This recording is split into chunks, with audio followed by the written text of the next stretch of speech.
మీ ఊరు రేపల్లె అల్లపరు నుంచి యేసమ్మ గారు మన మధ్యకి వచ్చిన్నారు.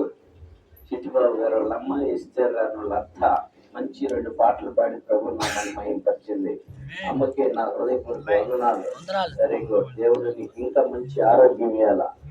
చూసిన వారి కంటే చూడకుండా నమ్మిన వారి తల్లిలు అన్నట్టుగా చూడకుండా పాడింది 2 పాటల. Very good. చదువుల్లో వాళ్ళే పాడట్లా ఈ పాటలో నిజంగా పావని చదువుకుని 10th పాస్ అయింది. పాట పాడుకుంటా అనేది. Very good. దేవుని స్తోత్రం. మంచిది. మరొకసారి అందుకనే ఈ వాక్య భాగం అలాంటిది అనమాట. చదువు మరొకసారి. కీర్తన గ్రంథం 34:18 విరిగిన నలిగిన హృదయం గల వారికి ఎవరంట ఆసనుడు? యెహోవా.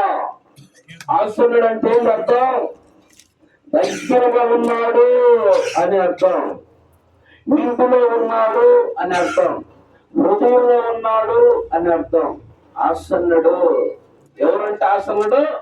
యెహోవా. చూడండి, విరిగి నలిగిన హృదయం కలిగిన వారు ఎవరైనా కావచ్చు.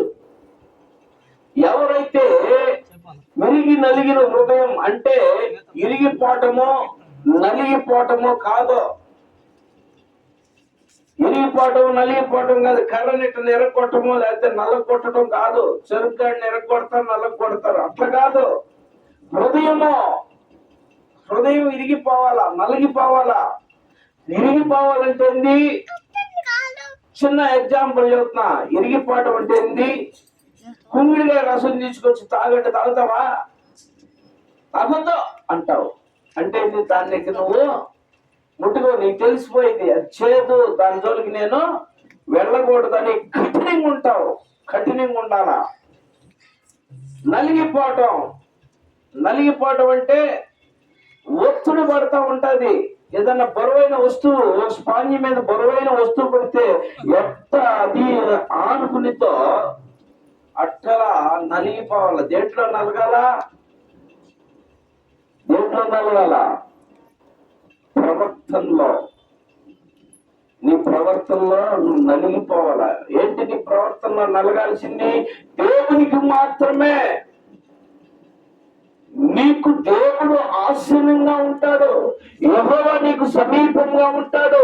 యేసు ప్రభు నీకు సమీపంగా ఉంటాడు. అడుగుడి నీకు ఇవ్వబడును, వెతుకుడి నీకు దొరుకును, తట్టుడి తీయబడిన సెలవిచ్చినటువంటి యేసు క్రీస్తు ప్రభు నీకు సమీపంగా ఉండాలంటే నువ్వేం చేయాలి తెలుసా? నీ హృదయాన్ని కఠినపరచుకోవాలా. దేంట్లో కఠినపరచుకోవాలా? లోకానుసారమైనటువంటి వాటి కార్యకలాపాల్లో నువ్వు కఠినపరచుకోవాలా నీ హృదయం.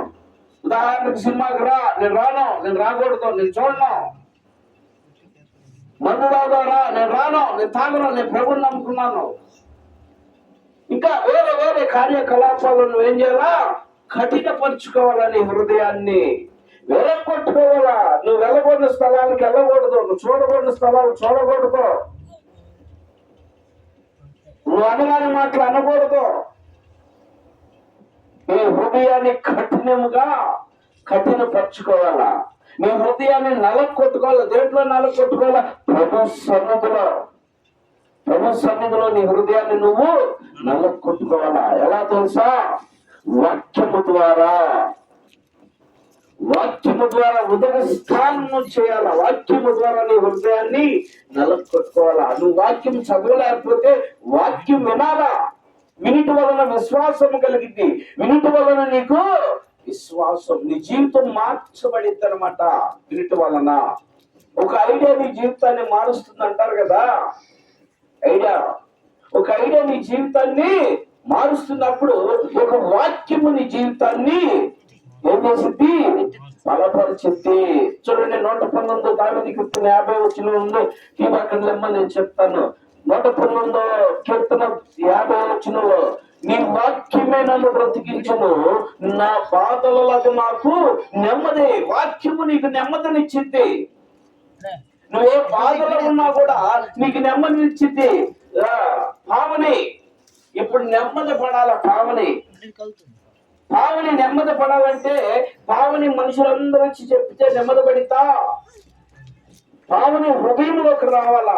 ఈ హృదయంలో నెమ్మది కలగాలంటే దేవుడు నెమ్మది పరచాలా. తల్లిదండ్రులు కావచ్చు, బంధువులు కావచ్చు, రక్త సంబంధికులు కావచ్చు, చెప్పే పాస్టర్ నేను కావచ్చు, ఊరకు చెప్పి వెళ్ళేవాళ్ళమే. నెమ్మది పడాలి కదా పావుని. నెమ్మది పడాలంటే ఏంటి? తన హృదయంలోకి రావాలి. ఇప్పుడు పావుని నెమ్మది పడాలంటే పావుని ఏమన్నా బాధలో ఉందా, ఏమన్నా కష్టంలో ఉందా? అయ్యేం కాదు. కష్టానికి ప్రసన్న వేదంలో ఉంది. ప్రసన్న వేదంలో ఉంది. దేవుడు పావుని తన భర్తను ప్రేమించి తనకిచ్చినటువంటి గర్భఫలం, ఇంకా డెలివరీ ఇంకా మరికొద్ది దినాలు. డాక్టర్ గారు 15వ తారీఖు ఇచ్చారంట.